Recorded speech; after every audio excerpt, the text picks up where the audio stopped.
Hey my dudes, my name is Cecilia and welcome to Bageriet Lördag, the Saturday bakery.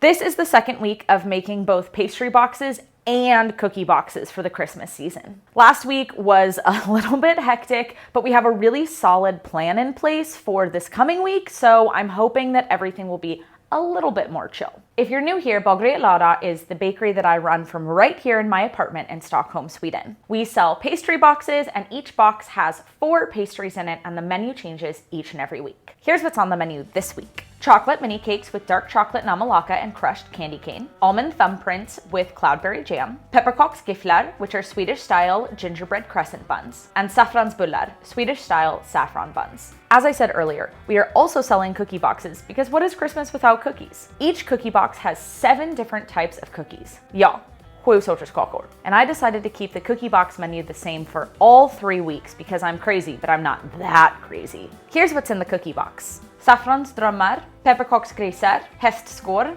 fruitcake-kakor, vaniljesmörkollor, chokladsnittar med polkagris och norska nötkakor. Alright, enough chit-chat. Let's get this week started. Tuesday was all about cookies. During the rest of the year, Tuesdays are reserved for admin and content editing, but since it's Christmas, I have shoved all other priorities aside to make cookies. Because what is Christmas without cookies? I got started with the Saffron Dreams. These are the easiest cookies we make, and I woke up tired. Sometimes when I'm working a lot, I wake up in the middle of the night and can't go back to sleep, which is so stupid and counterintuitive of my body. Like, bro, you're tired. Sleep more, not less. Anyways, I wanted to ease into the day, and these cookies were the perfect way to do it. The batter is nice and loose, they scoop up really quickly and are really pretty once baked. They aren't called dreamy for nothing. After those were baked, stacked in 4s and put away, I got started on the Norwegian nut cookies. Like all of my doughs, the batches are big, so I don't have a bowl big enough, so I make them in my biggest pot. I use the hand mixer as much as I can and then knead the dough together by hand. Now I do have 2 different stand mixers, so I could use those, but that would mean I would have to make each dough at least twice, and that's just annoying. Plus I like kneading by hand. I think it's fun. It makes me feel like I live in the 1800s or something. The nut cookies were taking me forever, so Axel jumped in to help me finish. They went so much faster once we were 2 people. After those, I moved on to the chocolate slices. Last week we portioned the dough on Tuesday and then baked them on Wednesday, but the other things I have to bake tomorrow take so much time. I was like, we need to bake the chocolate guys today so that Wednesday is less brutal. Once those were baked off, I was done with the oven for the day and could just go into prepping the other doughs for tomorrow. I started with the fruitcake cookies. These are based on shortbread, so have no eggs or any liquid, just flour, sugar, butter, and so much dried fruit. Once the dough was kneaded together, I packed it in a baking pan to make it rectangular. I'll slice it up tomorrow. Next up was pepparkakor, which is the Swedish equivalent to gingerbread. This dough lasts forever in the fridge, so we could have made one extra huge batch last week and just rolled out what we needed each week, but listen, we are organized and we plan ahead, but we're not that organized. So week by week it is. Horseshoe cookies were the last dough I made. These cookies are the lightest in the box at just 8 grams of dough per cookie, but they spread quite a bit, so they aren't the smallest. But all that to say is that this is the smallest amount of dough, which makes it really easy to pop together. The last thing I made was the vanilla caramels. These are pretty easy if you ignore the danger of working with boiling sugar. Every time I make a caramel, I imagine myself tripping and becoming permanently disfigured due to horrible 3rd-degree burns. Now, does that make me put on a long sleeve sweater or switch to closed-toed shoes? No, obviously not. I put the caramels on the speeder rack to cool and crystallize overnight.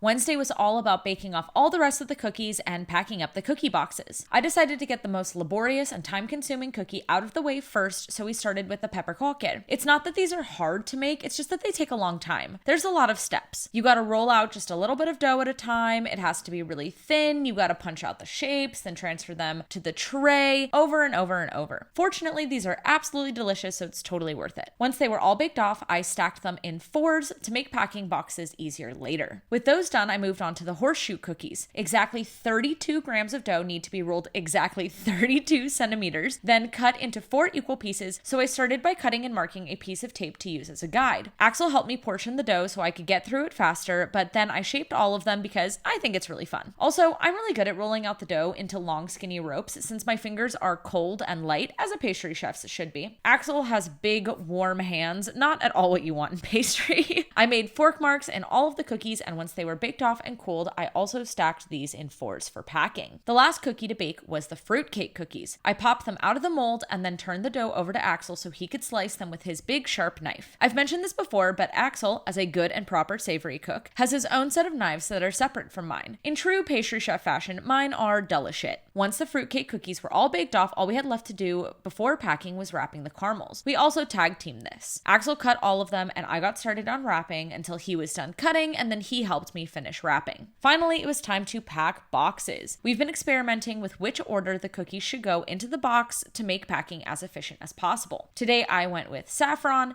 then fruitcake, then chocolate slice, next pepperkakor, then horseshoe cookies, and lastly hazelnut cookies, then caramels. I think it worked out pretty well. I put the cookie description cards in each box, put on the lid, and then tied each with a red ribbon. This makes the boxes look so Christmassy and cute. I love it. Thursday is Bun Day, and that is all we did today. I put the first saffron dough on, and while that was working, got some small things done. I made the butter filling for the saffron buns first, which was just sugar, butter with some vanilla and salt, and then when that was done, I made the filling for the pepperkakor buns. That filling was the same, except made with brown sugar instead of white. I also made pan release. The cakes are chocolate this week, so I made pan release with equal parts cocoa powder, butter, and oil. By that time, the first dough was done. It passed the window pane test and was looking absolutely gorgeous. I placed it between 2 pieces of parchment and stuck it in the fridge to chill. I started mixing saffron dough number 2, and while that was working, I did more small things. I made egg wash for the saffron buns, then made a brown sugar simple syrup for the pepperkakor buns. I put them both in the fridge and threw together a quick batch of cloudberry jam for the almond thumbprints I'll be making tomorrow. Just as that was done and put away, the saffron dough was ready. I put the second batch of dough in the fridge and started the third and final saffron dough. While that was working, I rolled out and shaped the first saffron buns. For those of you who may not know, saffron is like the Christmas flavor in Sweden. Like if you want to make something Christmassy in this country or like give it a Christmas twist, first choice is always saffron. The second choice is pepperkakor, which is equivalent to gingerbread. There are a couple other flavors too, but those are definitely the top 2, and of the 2, saffron is number 1. I decided to make twisted swirls because that's just my favorite shape at the moment. There are a couple reasons, or maybe I should say theories, as to why saffron is as popular at Christmas as it is. First of all, its color. It symbolizes light and warmth, and it's most commonly used in Lussekatter, Lucia Day buns. Lucia is the saint of light, and though Sweden is both extremely atheist and or Protestant, this saint's day is a really big deal here. Anyways, the saffron symbolizes light and warmth, as I said, in the darkest time of the year in what is an extremely cold and dark country. Also, it's expensive, and this is a time of celebrating and feasting. Besides the saffron buns, I also was making pepparkaksgiflar. These are not very common. Well, giflar are becoming more trendy in Stockholm bakeries. Käcks Bageriet in Sundbyberg makes amazing ones, but this is like kind of a new thing, or maybe like an old thing becoming new again. Most Swedes only know giflar as the buns in a bag made by Pågen. It's kind of like if Americans only knew donuts as the ones made by Hostess, and then a couple trendy bakeries in New York City started making their own. That's kind of what's going on here. Anyways, I decided to make them pepperkakor or gingerbread flavored. I haven't really seen anyone else making pepperkakor buns. I'm not sure why. I'm sure people have. It's just not very common and I haven't really seen it. Anyways, once all the buns were made, they got put in the freezer.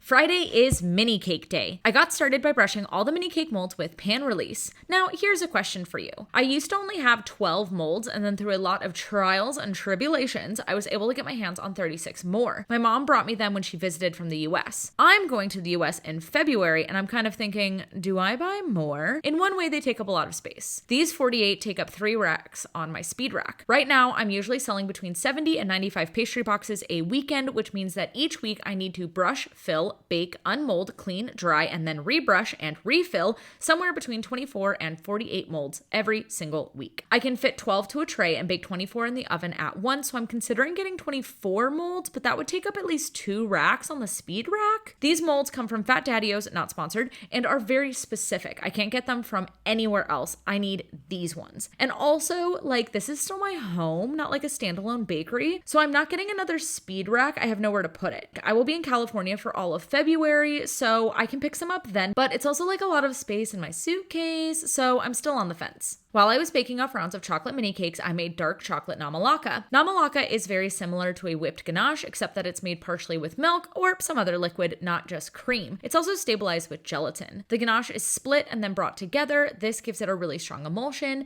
and then cold cream is poured in and it'll chill overnight before being whipped tomorrow. After that, the first round of cakes were cool, so I popped them out of the molds by sliding an offset around the sides. I organized them all and cleaned the molds and then did the whole process over again. I brushed them with pan release and I filled each one with 110 grams of batter and popped them in the oven. While those were baking, I made the dough for the almond thumbprints. A couple months ago, I made PB&J thumbprints, and these are those, but instead of peanuts and peanut butter, it's almonds and almond butter. I arranged the cookie molds on a sheet tray and then sprayed them with spray fat. Each little mold gets 30 grams of dough, which for me is 2 scoops with my small scoop. Then I just went in and made indents in each. I can't remember where I bought these molds. I think I just Googled like small fluted pastry molds. They're fairly common in Sweden. Once they were all indented, I spooned a small amount of cloudberry jam in each.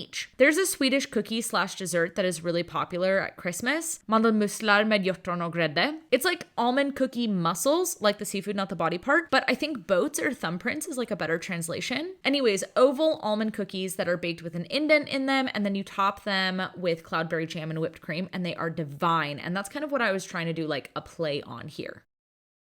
Saturday was both good and kind of rough. The good part was that all my bakes turned out well, and that's the most important thing. But it was also kind of rough because I had miscalculated the rise time on the saffron buns. Last week, Axel had pulled the buns from the freezer around 9:30 on Friday evening, and when I got up at 5 on Saturday morning, they hadn't proofed at all. I had made a proof box for them by putting a pot of boiling water in the speed rack covered with a plastic cover, and then the buns still weren't ready to bake until almost 8 a.m. It was just so cold. So this week, we left the space heater on in the living room, and again, Axel pulled the buns around 9:30 in the evening. I woke up around 3 a.m. because I had to go to the bathroom and decided to check on the buns on my way, as the bathroom is just past the kitchen. It was a good thing I did this because the buns were very much proofed and ready to go. The room was very warm thanks to the space heater, and the buns this week were much flatter than last week, meaning they defrosted and proofed much faster. I had not thought about that. So I had the oven preheated, filming lights up, and the first batch of buns in the oven by 3:45. Now, I'm a morning person, but 3:45? That's not morning. That's not waking up time. 3:45 is still nighttime. It's coming home from the club time. It's drunkenly eating McDonald's and passing out time. It is not time to start working. But the saffron buns baked up really nice, so that's good, I guess. They would not have lasted a couple more hours. The last tray to bake felt like it was on the edge of being overproofed, so I'm glad I got up and got to baking. It was also nice because I had a lot of time to proof and bake the pepperkaksgiflar. When we made them on Thursday, we put them in the freezer, and then on Friday, pulled them to the fridge so they could defrost. Then Saturday morning, I could pull them from the fridge and let them come up to room temperature and then proof without having to worry so much about time. They were proofed and ready to bake within 3 hours of pulling from the fridge, and there were only 6 trays, and I can fit 2 trays at once in the oven, so they baked up really quickly. As they came out of the oven, I brushed them with brown sugar simple syrup. Last up was whipping the chocolate namalaka for the mini cakes. I forgot to film it, but the namalaka also got some peppermint extract right before whipping. Once it was at stiff peaks, I popped it in my piping bag and piped a squiggle on each cake and then topped it with some crushed candy cane. Matilda came over and we got to packing. This was a little stressful as somehow I was running behind schedule even though I woke up like 2 hours earlier than normal. I think I was just so tired I was moving really slowly. Anyway, we headed out to the park into the beautiful Stockholm weather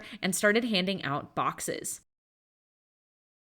And that was it for this week. I can't believe we only have one more week of Christmas baking left. If you can't make it to Stockholm and you would like to bake any or all of the cookies you've seen in this week's video, then I have put all the recipes together in one handy dandy packet, and it is now available on Substack for paid subscribers. If you are in Stockholm and you would like to buy either a pastry box or a cookie box, then follow at Bageriet Lördag on Instagram for updates and box releases. If you want short form vlogs, then follow at Cecilia.Talone on Instagram or TikTok. And if you like long form vlogs just like this one, as well as recipe tutorials for things like, I don't know, the Saffransbullar we made this week, then you can hit that subscribe button down below. I hope that you have a great week and that I'll see you again next week. Hej då!